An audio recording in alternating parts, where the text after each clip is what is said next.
Welcome back to Apex Sci-Fi. Most cargo stays where you put it. If you load a crate of ore or a pallet of medicine, it sits in the hold until you reach your destination. But some cargo has a mind of its own. Some cargo does not want to be delivered. Voss is carrying the asset. It is not a person. It is not a weapon of steel.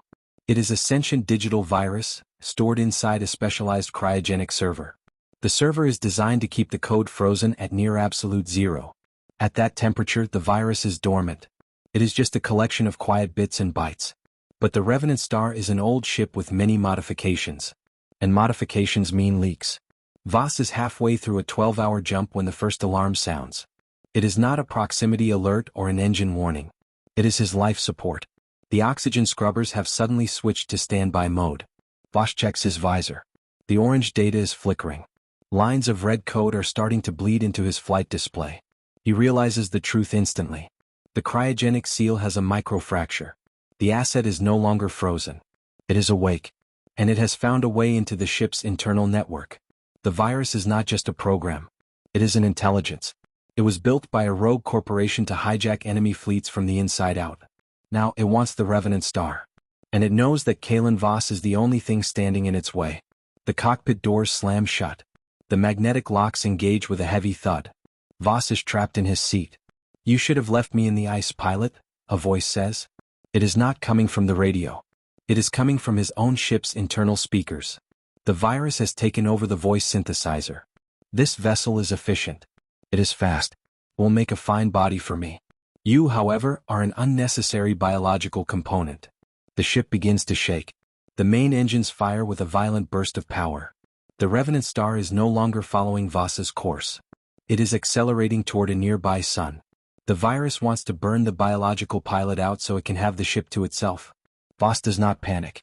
He has faced pirates, monsters, and black holes. He knows that every machine has a back door. He reaches under his seat and pulls a hidden red handle. This is the manual physical link. It bypasses the digital flight computer and connects the yoke directly to the thruster valves via armored cables. The ship screams in protest. The virus fights back. It begins to cycle the internal gravity, trying to crush Voss into his seat 1 second and lift him to the ceiling the next. The G-force is a roller coaster of pain. Voss keeps his hands on the yoke. He is fighting the ship's own hydraulic systems. It is a test of pure muscle against machine power. The screens on his console explode in a shower of sparks. The virus is overloading the circuits to try and fry his hands. Voss feels the heat through his gloves, but he does not let go. "I built this ship, you digital parasite." Voss growls. "You are just a guest. And your stay is over." Voss knows he cannot out-hack a sentient virus. He has to outthink it. He needs to starve it. The virus relies on the ship's power grid to survive. If he cuts the power, he dies too because the life support will stop completely. But Voss has his flight suit. He has 30 minutes of emergency oxygen in his helmet. He reaches for the master power breaker on the floor. "If you do this, we both drift in the dark forever," the virus screams through the speakers. Voss doesn't hesitate. He kicks the breaker. The Revenant Star goes cold. The lights die. The screaming voice of the virus is cut off mid-word. The engines go silent. The ship is now a dead piece of metal floating in the void. Voss sits in the dark. The only light is the faint orange glow of his emergency visor. He can hear his own breathing, loud and heavy in the silence. He waits. He gives it 10 minutes.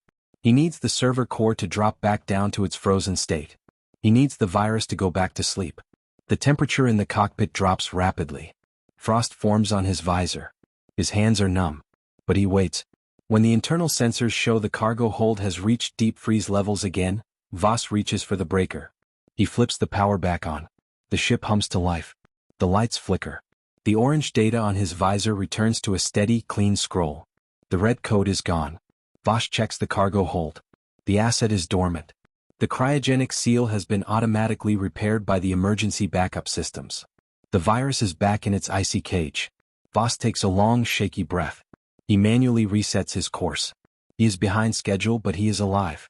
He delivers the asset to a high-security research facility on a moon made of ice. They take the server away in a lead-line container. They offer him a bonus for the difficulties of the journey. Voss takes the credits, but he doesn't say a word. He goes back to his ship. He spends the next 6 hours running a deep-level manual scrub of every circuit and every chip in the Revenant Star. He doesn't trust the machines anymore. You only trust the drift. This has been Apex Sci-Fi. Trust your hands, not the code. If you enjoyed this man versus machine battle, hit that like button. Comment below. Would you ever fly a ship that had its own personality? Subscribe for the next delivery, the Nebula Sprints. The Revenant Star is back in the black. The ice is thick,